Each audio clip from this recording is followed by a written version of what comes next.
Hello students. Students, today we will deliver the new topic in your pathophysiology. It's your cell injury. This is your first beat in your first unit. Cell injury and cell death. Okay you heard about it. जिस तरह से particularly cell grow up होता है, डिवाइडेशन होता है, proliferation होता है, उस तरह से सेल इंजरी भी होती है.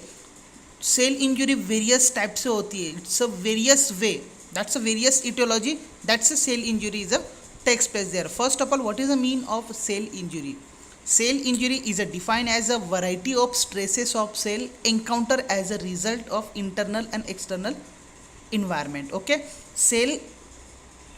What is the meaning of cell injury? Cell injury means nothing but the variety of stresses of a cell encounter. The variety of stresses of cell encounter, like is a mechanical stresses, physical stresses, chemical stresses, acquired, genetical, lots of microorganisms. The variety of stresses which having the repetitively encountering of your cell, and because of it as a result to the particularly structurally and functionally change internal and external environment itself. That is your the cell injury.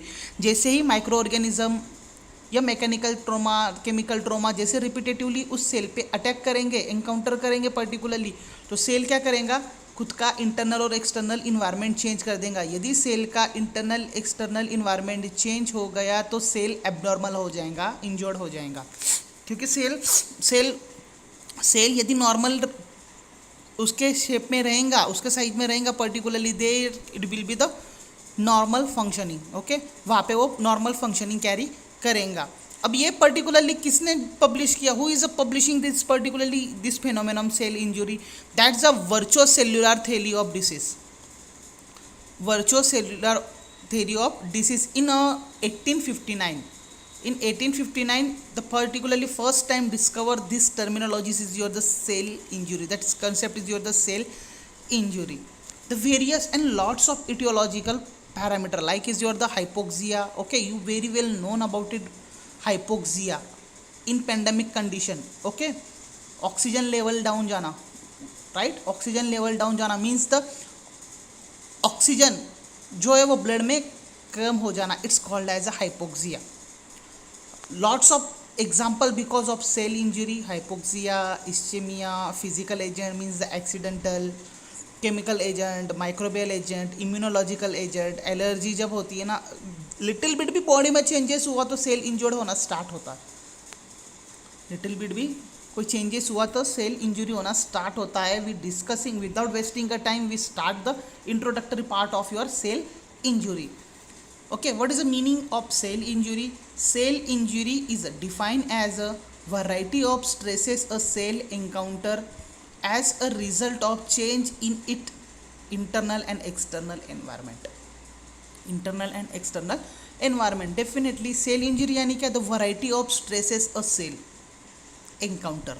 Variety of stresses a cell encounter means repetitively or number of type के particularly attack और encounter आपके cell पे होते. तो cell क्या करता है? As a result change its internal and external environment.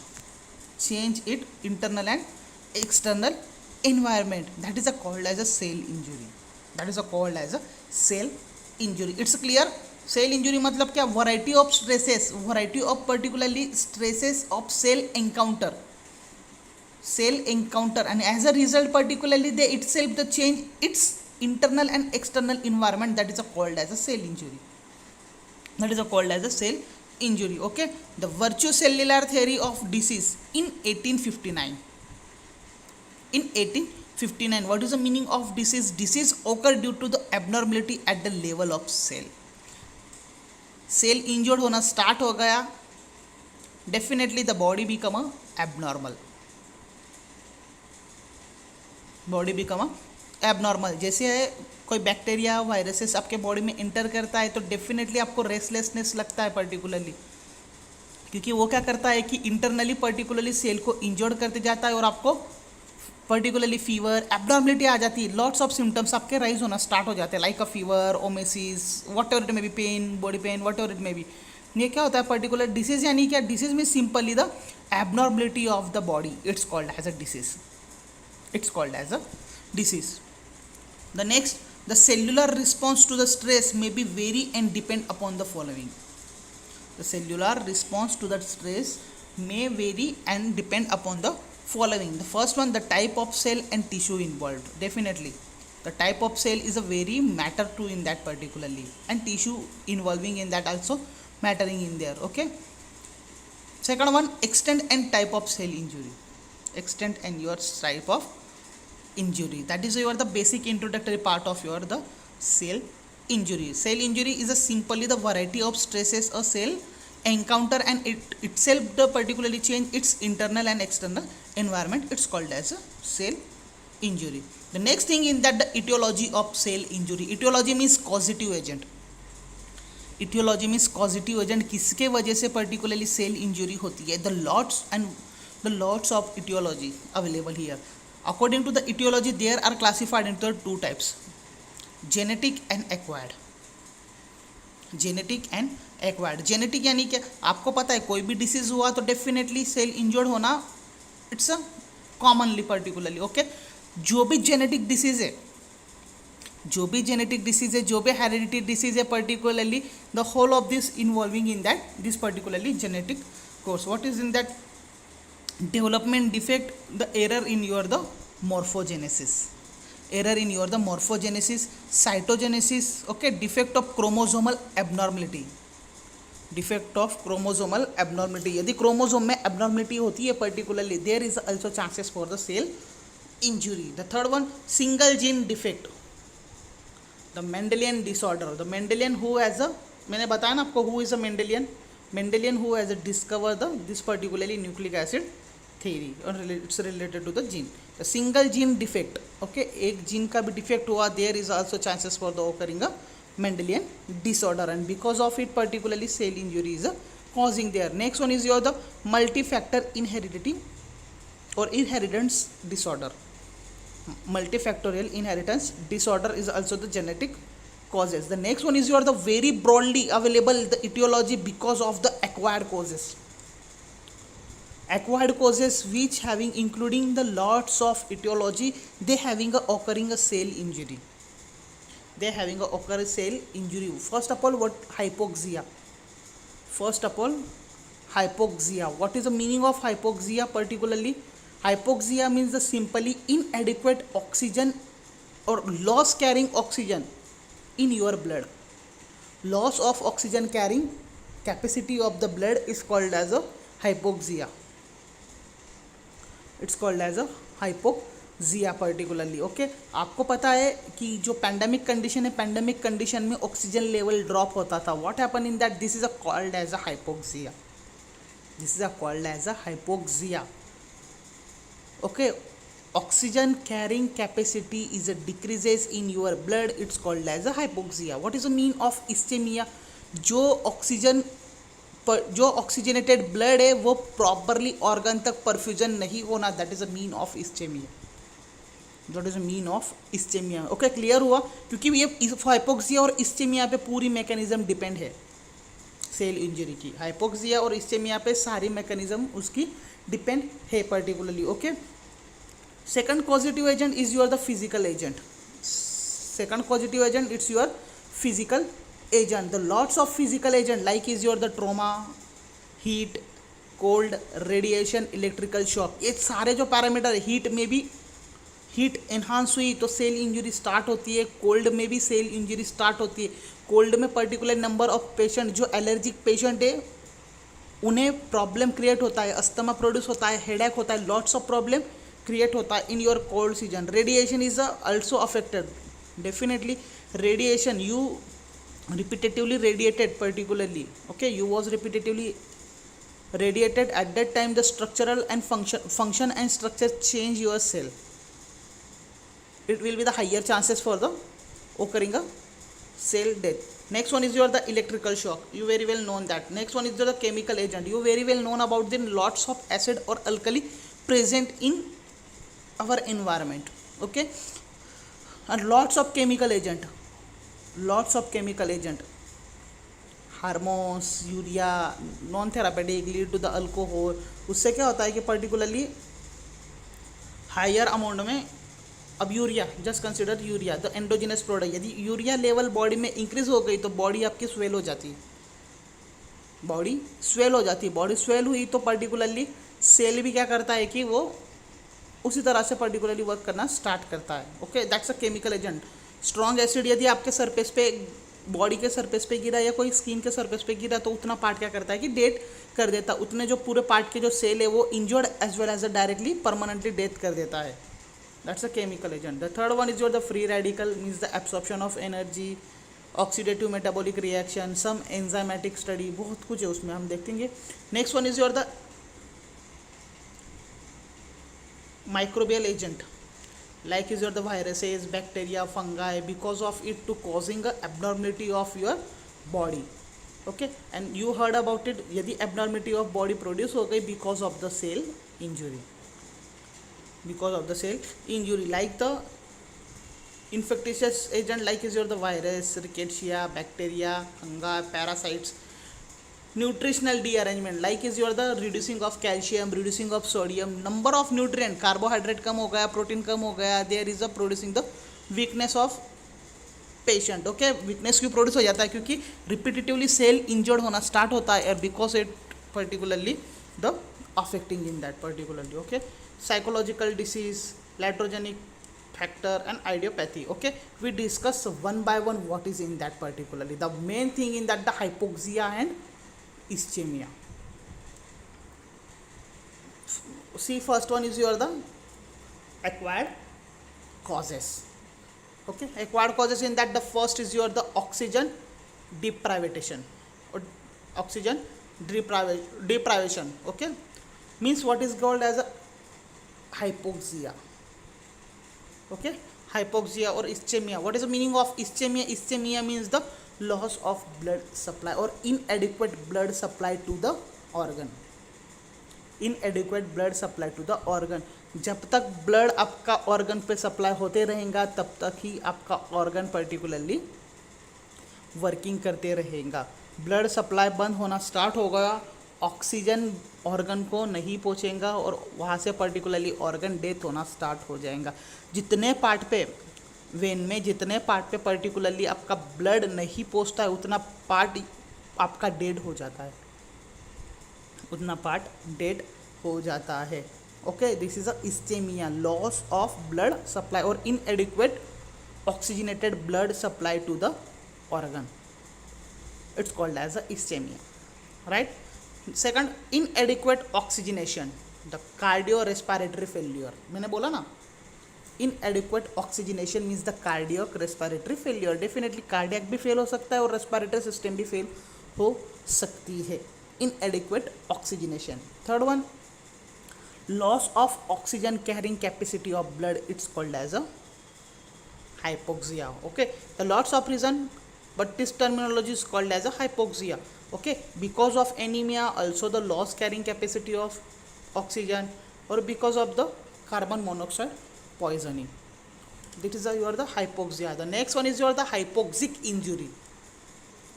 Hypoxic injury, you very well known about it. Okay, because of oxygen cell because of oxygen particularly cell which having the generation of your ATP by the mitochondria, lots of thing happen होंगी। मैं आपको mechanism जब explain करूंगा तो आपको clear बताऊंगा कि क्या होता है actually hypoxic injury. Okay, hypoxic injury what माने क्या? Loss of oxidative phosphorylation and ATP generation by the mitochondria. Hypoxia होने की वजह से ऑक्सीजन, हाइपोक्सिया यानी क्या? इनएडिक्वेट oxygen carrying capacity to the blood or in the blood it's called as a hypoxia. अगर oxygen ही नहीं प्रॉपरली कैरी होगा तो सेल को ऑक्सीजन नहीं मिलेगा, सेल को ऑक्सीजन नहीं मिलेगा तो पर्टिकुलरली वहाँ पे ऑक्सीडेटिव फॉस्फोराइलेशन नहीं होगा। ये बायोकेमिस्ट्री में बताऊंगा कि what is the role of phosphorylation, क्योंकि जब तक ऑक्सीडेटिव फॉस्फोराइलेशन नहीं होगा ATP जनरेशन नहीं होगी बाय द माइटोकॉन्ड्रिया। तो फर्स्ट पॉइंट वही है, loss of oxidative phosphorylation and ATP generation by the mitochondria, hypochondria. Second, decrease ATP. Definitely ATP he generate नहीं हो रही ना, ऑक्सीडेटिव फॉस्फोराइलेशन नहीं हो रहा है ना, तो सेकंड पॉइंट में भी वही है, decrease the ATP because of the stimulating the fructokinase and phosphorylation resulting the anaerobic glycolysis. जितना एरोबिक ग्लाइकोलिसिस में पर्टिकुलरली ATP जनरेट होती है उतनी अनएरोबिक में नहीं हो पाती है. Next one is your the depleted glycogen. Depleted glycogen, glycogen depletion होना स्टार्ट हो जाता है, स्टोर होना स्टार्ट हो जाता है पर्टिकुलरली बॉडी में. और सर डिप्लीशन यानी वो पर्टिकुलरली ग्लाइकोजन ग्लूकोज में कन्वर्ट हो जाता है, जो स्टोर फॉर्म में है वो उसका कन्वर्जन हो जाता है. It is depleted glycogen. Third next one is your the reduce the intracellular pH. Reduce the intracellular pH. Intracellular pH यदि रिड्यूस हुआ तो लैक्टिक एसिड का सिक्रेशन बढ़ जाएगा. यदि सेल में लैक्टिक एसिड का सिक्रेशन बढ़ गया तो सेल आपका एसिडिक हो जाएगा, और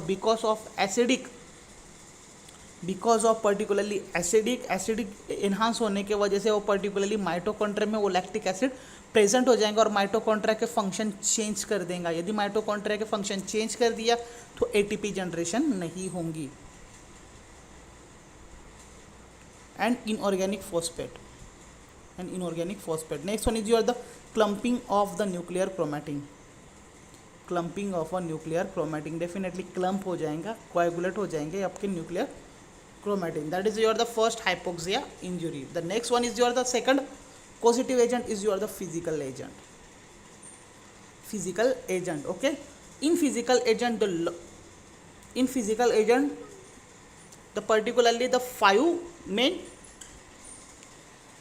way to particularly cell injuries takes place there. First one is your the trauma.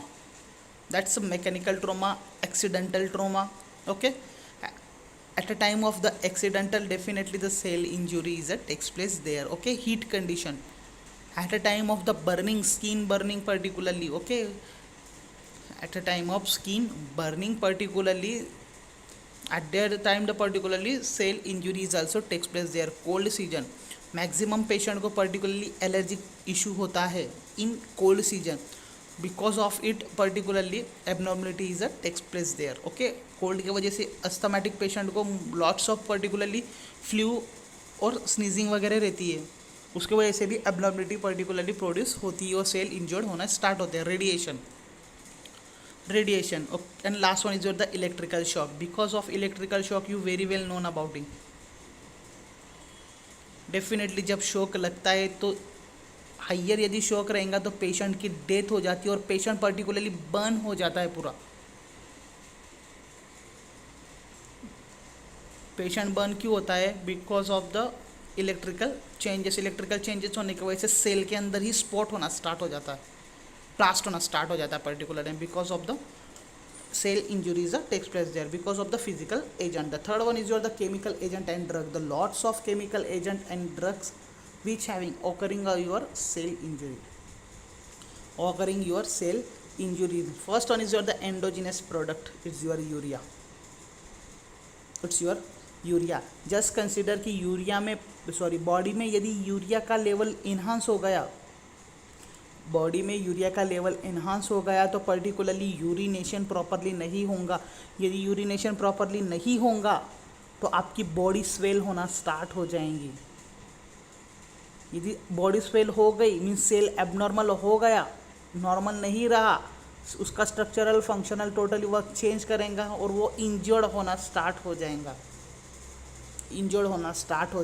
That is your the chemical and drug agent. Next one is your the exogenous agent, means the therapeutic agent is your hormones. Okay, due to the lack of hormone the lots of diseases are producing in there, like is your the diabetes. Okay, diabetes is occurring because of the loss of insulin or lack of insulin in your body. Non therapeutic agent lead or alcohol. Okay, lead poisoning के वजह से आप कोई भी poisoning low, lead low, arsenic low, because of it particularly cell injuries takes place there. Okay, this is your the chemical agent. Also the exampling in that the particularly strong acid, strong alkali and strong alkali. Because of the strong acid and strong alkali, when your skin or your body contact with your the strong acid, whatever the part they are affected for the from the strong acid, the whole of part is a damages. वो सारा part क्या हो जाएगा, damage हो जाएगा. Okay वहाँ के पूरे सेल्स क्या हो जाएंगे, डेड हो जाएंगे. This is your the chemical. Next one is your the free radical initiation.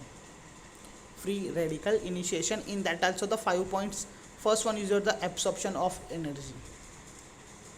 Absorption of free radical means it's related to the oxygen, nitrogen and carbon maximally. Okay, second one, oxidative metabolic reaction. Because of the oxidative metabolic reaction is also the cellular injury is a takes place there. Third one is your the enzymatic conversion of a exogenous chemical of drug, oxygenous chemical of drug. Fourth one, because of the oxygen derived radical, oxygen derived radical the cell injury is also takes place there. Okay oxygen higher amount में भी जाना नहीं चाहिए, more than 100%. And next one is your the superoxide. Superoxide, because of this particularly phenomenon the cell injury is also takes place there. The next is very important, the infectious agent. Infectious agent. Okay, this is a one of the very big reason to occurring a cell injury. This is one of the big reason to occurring a cell injury. Okay, you very well known about it. Because of it the abnormality or the body takes place there. abnormality क्यों होती है, cell injured होता है इसलिए ही abnormality produce होती है. Okay क्योंकि because of it the viruses, rickettsia, bacteria, fungi, parasites, because of it the lots of disease is a takes place there. Okay, lots of diseases are occurring in there. Okay, virus okay sorry virus. अब Covid virus ही ले लो, आप corona virus ले लो. Okay corona virus की वजह से lots of people की death हो गई. तो कोरोना वायरस ने क्या किया, it start to the injured of cell और death to the cell. Virus जैसे एंटर किया, एंटर करने के बाद क्या किया कि सबसे पहले सेल को अफेक्ट किया. सेल को अफेक्ट करने के बाद क्योंकि सेल में ही जाता है सबसे पहले जो भी वायरस हो, बैक्टीरिया और सेल के इनसाइड जाता है, वहाँ पे पर्टिकुलरली प्रोलिफरेशन करता है और वो सेल को ब्रेक करना स्टार्ट करता है, सेल को ब्रेक करना स्टार्ट करता है. तो वैसे ही वायरस जैसे जैसे बढ़ते गए आपका सेल ब्रेक होते गया या इंजर्ड होते गया पर्टिकुलरली, और उसके वजह से पर्टिकुलरली डेथ भी ओकर हो सकती है. Means because of viruses the cell is a injured as well as the death is a occurring there.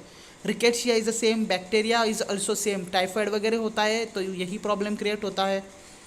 फंगा is also and parasites because of the viruses, rickettsia, bacteria, fungi, parasites, because of it particularly the cell injury is occurring in there. Okay, next one is your the abnormal immunological reaction. अब ये आया ना, abnormal immunological reaction means the simply the hypersensitivity, means the allergic reaction. Because of the allergic reaction is a definitely cell injury is a takes place there. Cell injury is a takes place there. The immunoprocess is a normally protective. Okay, definitely immunoprocess is a normally the protective, but in a certain circumstance the reaction may become a deranged. Definitely immune जो process है वो हमारी defensive और protective process है, वो हमारी defensive और protective process है. Okay, but sometime what happen, they become a deranged. Okay, they become a, it's a reverse like actioning in there. Okay, see, the hypersensitivity means the allergic reaction to the various substance can lead to the anaphylaxis or the more localizing lesions such as asthma. मैंने बोला ना, cold condition में immuno process की वजह से hyper sensitivity हुआ, तो वहाँ पे क्या होता है कि first hyper sensitivity which having the 4 types. First type is your the anaphylaxis. Because of the anaphylaxis, the particularly the more localized lesions such as asthma, जो पेशेंट पर्टिकुलरली अस्थमा से सफ़र करते हैं, because of hyper sensitivity it's getting more problem. Okay, just आपने देखा होगा, movies में भी देखा होगा, पर्टिकुलरली जो अस्थमेटिक पेशेंट रहता है जिन्हें उससे एलर्जी रहती है, यदि वो पर्टिकुलरली उन्होंने टेक कर लिया वो टेक कर लिया तो उन्हें particularly asthmatic attack quickly start हो जाता है, उनको आना, अस्थमेटिक अटैक आना स्टार्ट हो जाता है। तो particularly it's one of the best example. Second, in other circumstance the immuno process may act against the body cell. It's the autoimmunity. Definitely the lots of autoimmune cell which having the working against the your normal cell, and because of it the cell injury and cell death is takes place there. The next in acquired causative agent is your the nutrition imbalance. You very well known about it, protein कम हो गया फिर भी abnormality आ जाती है। Abnormality क्यों आती है? सेल इंजर्ड हो रहा है, सेल डेथ हो रही है, इसके वजह से पर्टिकुलरली एबनॉर्मलिटी आपको ओकर हो रही है। Okay, vitamin deficiency, lots of vitamin deficiency, the cell injuries that takes place there. Protein and calorie deficiency is a most example of the nutrient deficiency. See one by one what is in that. Particularly obesity is also the overnutritional. The protein calorie deficiency are the most example of nutrition deficiency. Protein calories deficiency. Okay, protein deficiency हो गया means protein body में कम हो गया। Protein आपको हर process में required है। प्रोटीन यदि कम हो गया तो डेफिनेटली सेल डेथ होना हायर अमाउंट में स्टार्ट हो जाता है। सेल डेथ होना हायर अमाउंट में स्टार्ट हो जाता है। फर्स्ट इंजर्ड होता है, then particularly death is occurring in there because of the lack of protein in your body. Next one is your the vitamin deficiency. Okay, vitamin deficiency, because of the vitamin deficiency the lots of diseases are occurring there, and because of the lots of diseases are occurring there और उसके वजह से क्या होता है कि cell injury हो जाती है. Excess in the nutrition are important to cause the morbidity and mortality. Definitely morbidity और morbidity के लिए particularly हमें nutrition is a very important.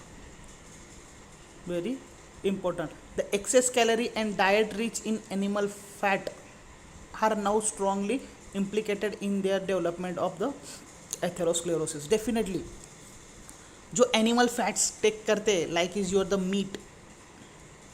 Okay, like is your the meat, particularly meat जो patient जो meat जो person particularly take करता होगा, क्योंकि animal का fat होता है और एनिमल का फैट होता है. In fat particularly higher amount of the cholesterol lipid material, और जो पेशेंट वो जो पर्टिकुलरली पर्सन वो टेक करते हैं उन्हें एथेरोस्क्लेरोसिस का प्रॉब्लम हायर अमाउंट में होता है. What is the meaning of atherosclerosis?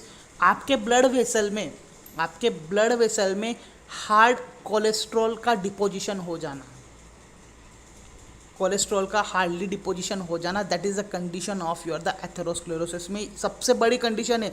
यदि बॉडी में जो आप बोलते हैं ना वेन चोकअप हो गई है, इतने परसेंट वेन चोकअप हुई है, उतने परसेंट वेन चोकअप हुई है at a time of the angiography, what is in that choke up? यानी क्या वहाँ पे कोलेस्ट्रॉल डिपोजिशन हो गया है, हार्ड कोलेस्ट्रॉल डिपोजिशन हो गया. एक बार कोलेस्ट्रॉल हार्डली डिपोजिशन हो गया तो वो कभी नहीं निकलता है. वो निकलता है बट कैसे निकलता है? By applying a lots of process. और वो इतना हार्ड हो जाता है पर्टिकुलरली उसे पर्टिकुलरली जो आप बोलते हैं स्ट्रेन डाल के उसे क्या करते हैं कि उसे ब्रॉड किया जाता है, क्योंकि सारे जो हार्ट डिसीज है ये एथेरोस्क्लेरोसिस के वजह से ही होते हैं. मैं आपको बताऊंगा जैसे जैसे आगे आते जाएंगे डिसीज, वैसे बताते जाऊंगा कि कैसे और क्या होता है.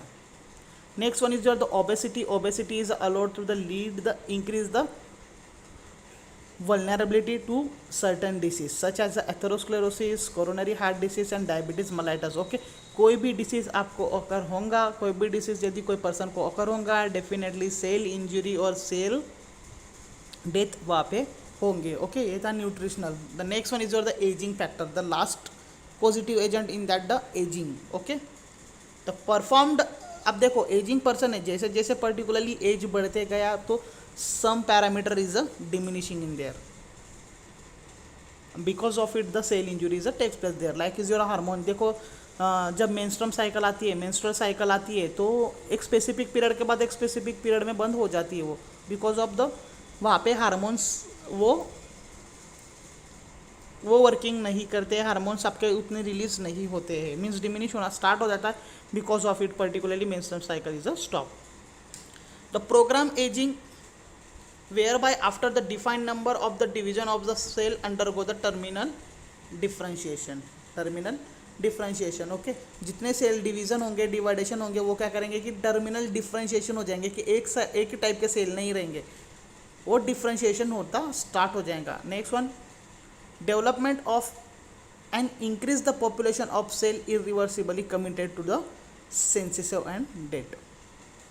sensation and data. And next one is your the increase the susceptibility to the somatic mutation and the build up the error leading to an uneventual error in your the catastrophe. Okay, catastrophe. And next one is your the faculty DNA repairment mechanism. Faculty DNA faulty DNA repair mechanism. Because of it the aging, particularly cell injuries takes place there. This is you are the causative agent of cell injury. Okay, तो आपको सबसे main याद रखना है hypoxia और ischaemia. Hypoxia यानी क्या? Low oxygen carrying capacity in your blood. And ischemia यानी क्या? इस्चेमिया यानी to low blood supply to the organ. It's called as a, एक में ऑक्सीजन कम है, it's called as a hypoxia. एक क्या कर रहा है कि ऑर्गन तक इनएडिक्वेट सप्लाई कर रहा है, जितना 100% सप्लाई होना चाहिए उतना 100% सप्लाई नहीं हो पा रहा है organ to organ. That is called as a ischemia. That is called as a ischemia. Okay, the next point is your the cellular adaptation. Okay, ऐसा तो नहीं होगा ना सेल पे पर्टिकुलरली रिपीटेटिवली अटैक हो रहे हैं, एनकाउंटर हो रहे हैं, मतलब सेल डेथ और इंजर होना स्टार्ट हो जाएगा. यदि ऐसा होगा तो आपके इन्वायरमेंट में लॉट्स ऑफ माइक्रो ऑर्गेनिज्म है, lots of particularly positive agent है, जिसके वजह से सेल्यूलर इंजुरी हो सकती है. अब सेल्यूलर एडेप्टेशन यानी क्या? जब सेल पे पर्टिकुलरली नंबर ऑफ स्ट्रेसेस और number of variety of positive agent जब अटैक करते हैं तो सेल पर्टिकुलरली कैसे खुद को चेंजेस करता है उस वैरायटी से, उस स्ट्रेसेस से पर्टिकुलरली सर्वाइव करने के लिए. That is a mean of adaptation simply. Okay, जैसे बारिश आ रही है, बारिश को बचने के लिए आप क्या यूज़ करते हैं? अम्ब्रेलाज यूज़ करते हैं, रेनकोट यूज़ करते हैं. वैसे ही पर्टिकुलरली वैरायटी ऑफ जब स्ट्रेसेस उस सेल पे रिपीटेटिवली अटैक होते हैं तो सेल क्या करता है? खुद का पर्टिकुलरली इंटरनल और एक्सटर्नल स्ट्रक्चर क्या कर लेता है? वो चेंज कर लेता है. साइज, सेल की साइज बढ़ा लेगा, सेल की साइज कम कर लेगा, नंबर ऑफ सेल अटैचमेंट कर लेगा. ओके, खुद का कन्वर्जन दूसरे सेल में कर लेगा, like this particularly. That is a called as a cell adaptation. And this is a very important topic as a purpose of your MCQ, as a purpose of your examination. It's your the cellular adaptation. Okay, we see one by one what is the mean of cellular adaptation. For the sake of survival on exposure to the stress, the cell making adjustment with the change in their environment to the physiological needed. It's called as a cell adaptation. Okay, what is again saying in that, for the sake of survival on exposure to the stress, जो repetitively और variety of stresses आपके cell पे bombard हो रहे हैं. Okay, ऐसे condition में particularly surviving, how to surviving, उसे सर्वाइव करना है सेल को. तो कैसे सर्वाइव करेगा? The cell itself to make the adjustment with a change in their the environmental and physiological needed. environment or environment to the physiological needed. Definitely that is called as a cell adaptation. Number of repeated variety of exposure यदि हो रहा है cell को, तो cell क्या करता है? खुद को एडजस्टमेंट करता है. खुद को क्या करता है? एडजस्टमेंट करता है and change its environmental and physiological needed. Okay, physiological यदि नीड होगा तो पर्टिकुलरली वो चेंज करता है उसमें से pattern. There are the 5 principle of cell adaptation, वो हम देखेंगे. Next one, adaptation are the reversible changes in the size number. Okay, adaptation यानी क्या? Adaptation are reversible changes in the size. Okay, size में चेंजेस कर लेता है, उसके वजह से वो पर्टिकुलरली उस स्ट्रेस को सर्वाइव कर सकता है. नंबर चेंज कर देता है या नंबर बढ़ा देता है. ओके, फेनोटाइप कर लेता है, मेटाबॉलिक एक्टिविटी और function of cell response to the change in their the environmental environment. Okay, ये सारे चीज़ साइज चेंज कर लेगा, पर्टिकुलरली नंबर चेंज कर लेगा, फिनोटाइन मेटाबॉलिक एक्टिविटी और फंक्शन यदि चेंज कर लिया तो डेफिनेटली वो सेल खुद का इन्वायरमेंट चेंज कर लेता है। That is a called as your the cell adaptation. Is a clear? Simply cell adaptation यानी क्या?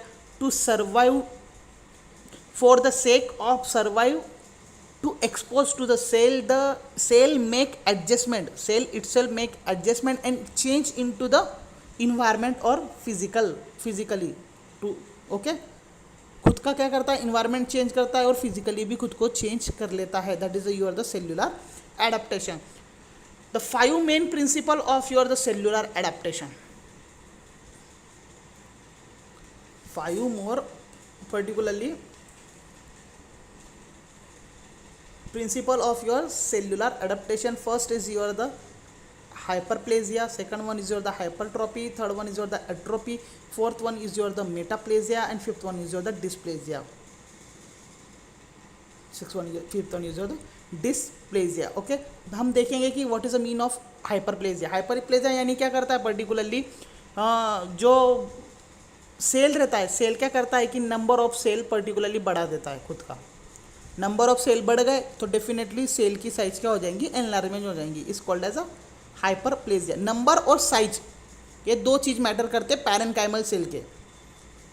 Number and size parenchymal cell के पर्टिकुलरली मैटर करते हैं। हाइपरप्लेजिया में क्या होता है कि खुद का नंबर क्या करता है? वो इंक्रीज कर देता है।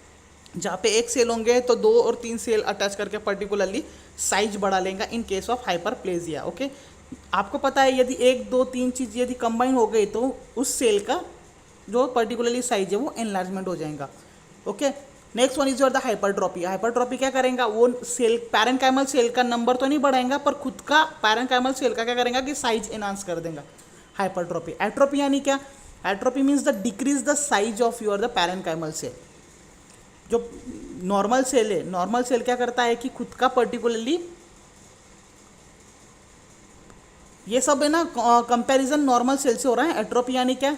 It's a decrease the size of your parenchymal cell than your normal. Okay, metaplasia यानी क्या? Metaplasia means simply the Metaplasia means simply the reversibly changes the one type of epithelial cell to another type of epithelial cell. Simply metaplasia यानी क्या? एक type के epithelial cell का conversion दूसरे type के epithelial cell में कर देना। It's a reversible. After the all of the clear they become come to the itself the normal pressure, normal particularly normal strength पे वो आ जाता है। And dysplasia means the cellular disorder. Dysplasia means cellular disorder. See, ये normal है, normal bronchial epithelial cell लिया है मैंने ये। ओके, उसमें 5 वैसे बताया। एट्रोपी यानी क्या? नॉर्मल से देखो, एट्रोपी में क्या हो रहा है कि नॉर्मल से उसकी साइज क्या है? कम हो रही है। नॉर्मल से उसकी साइज क्या कम हो रही है? सो नॉर्मल से उसकी साइज कम हो रही है, it's called as atrophy. Hypertrophy यानी क्या? नॉर्मल से उसकी साइज जो है वो बढ़ रही है, उसकी साइज जो है बढ़ रही है। हाइपरप्लेजिया यानी क्या? देखो, नॉर्मल से उसने क्या किया कि नॉर्मली सेल है बट नॉर्मल सेल होने के बाद भी क्या किया कि उसने नंबर ऑफ सेल बढ़ा दिए, पैरेन्काइमल सेल और इपिथेलियल सेल। पैरेन्काइमल सेल और इपिथेलियल सेल क्या किया कि उसने बढ़ा दिए, तो उसकी वजह से ऑटोमेटिकली साइज एनलार्जमेंट हो गया।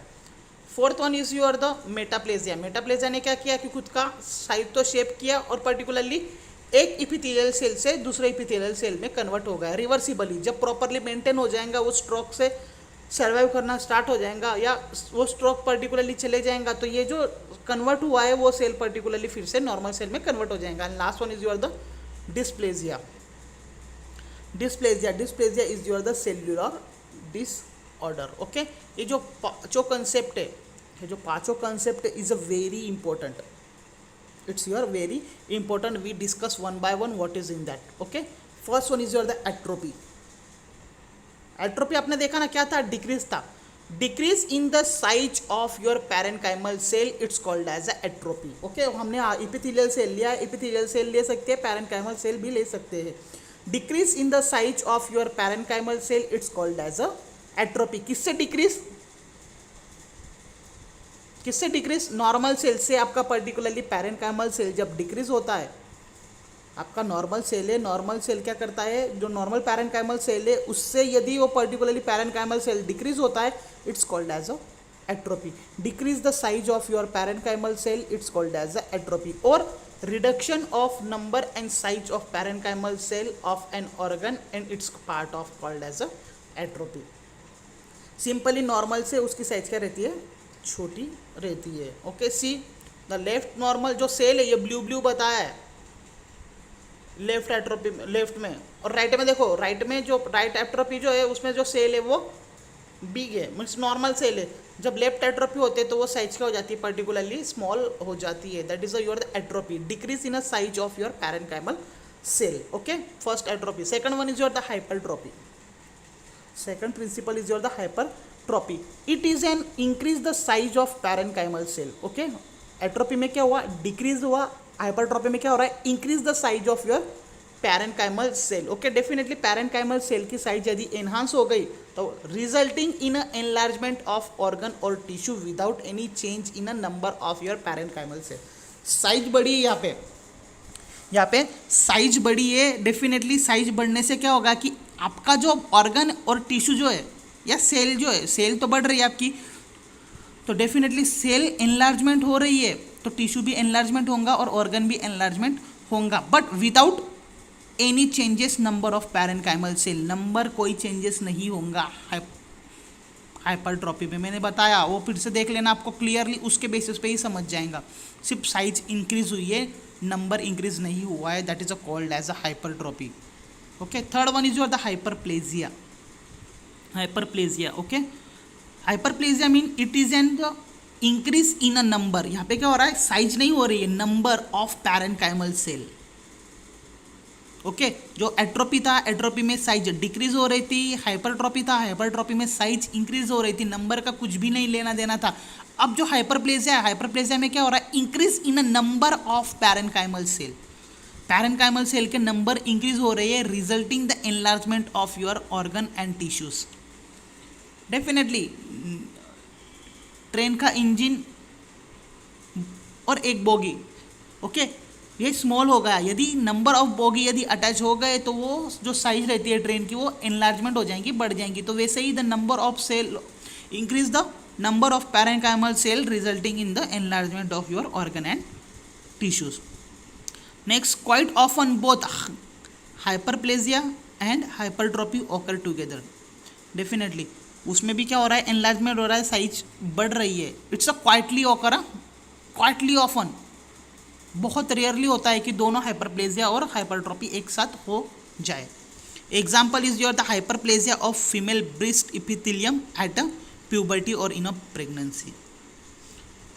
Puberty and a pregnancy. The hyperplasia female के ब्रेस्ट जो है, फीमेल का ब्रेस्ट जो है, वहाँ पे जो इपिथेलियम सेल है वहाँ पे पर्टिकुलरली ये हाइपरप्लेजिया ओकर हो जाता है. Next one is your the fourth one is your the metaplasia. Fourth one is your the metaplasia. अब मेटाप्लेजिया क्या बताया था मैंने कि एक इपिथेलियल सेल का कन्वर्जन दूसरे इपिथेलियल सेल में करता है. जब प्रेशर होता है ना, प्रेशर कब होगा, जब वैरायटी ऑफ जो पर्टिकुलरली स्ट्रेसेस है वो रिपीटेटिवली एक्सपोज होंगे उस पर. ओके, रिपीटेटिवली एक्सपोज होंगे तो उसके वजह से उस सेल पे प्रेशर रहेगा. तो because of it pressure particularly वो क्या करेगा कि एक इपिथेलियल सेल का कन्वर्जन दूसरे इपिथेलियल सेल में कर लेगा या खुद का कन्वर्जन दूसरे इपिथेलियल सेल में कर लेगा. और जैसे प्रेशर रिलीज हो गया तो वो जो दूसरे इपिथेलियल सेल में कन्वर्जन हुआ था वो फिर से अपने नॉर्मल साइज और शेप में आ जाएगा. See metaplasia, it is defined as a reversible changes of one, reversible, not a irreversible. It is a reversible. It is a reversible. Reversible यानी क्या, फिर से रिटर्न अपने शेप में आ जाना. That is your the reversible. It is defined as a reversible changes of one type of epithelial adult cell to the another type of adult epithelial cell, usually in response to the abnormal pressure. मैंने बोला ना, जैसे ही आपका variety of pressure expose होगा उस cell पे तो definitely वो क्या करेगा कि खुद को चेंज करेगा. तो ये क्या चेंज करेगा, खुद का कन्वर्जन दूसरे ही सेम टाइप के सेल में कर देगा. और जैसे ही वो प्रेशर और stimuli often the reverse back to the normal and removing the pressure. जैसे ही वो प्रेशर पर्टिकुलरली रिमूव हुआ वो खुद का कन्वर्जन आपके नॉर्मल सेल में कर देगा, that is called as a metaplasia. And last one is your the dysplasia. Last one is your the dysplasia. Dysplasia means the disorder of cellular development. Cellular development का disorder है, cellular cell को particularly develop नहीं करने देता है. After the accompanied with a metaplasia and hyperplasia. ये कब होता है? मेटाप्लेजिया और हाइपरप्लेजिया होने के बाद पर्टिकुलरली ये डिस्प्लेजिया ओकर होता है. What happen in that? The change including the increase number of layer of epithelial cell. Epithelial cell के जो लेयर है, जो नंबर है पर्टिकुलरली वो एनहांस हो जाते हैं in your dysplasia. This is your the 5 principle of your cellular adaptation. First one is your the atrophy, decrease number of cell, decrease the size of your cell. Hypertrophy, increase the size of your cell. Hyperplasia, increase the number of your the cell. Metaplasia means to change the one epithelial cell to the another epithelial cell. And dysplasia means the cellular disorder. Okay student, here we finish the cellular adaptation. Okay, today we are discuss the basic introductory part of your the cell injury and the cellular adaptation. Next lecture we will resume the mechanism as well as the pathogenesis of your cell injury. Okay, thank you student.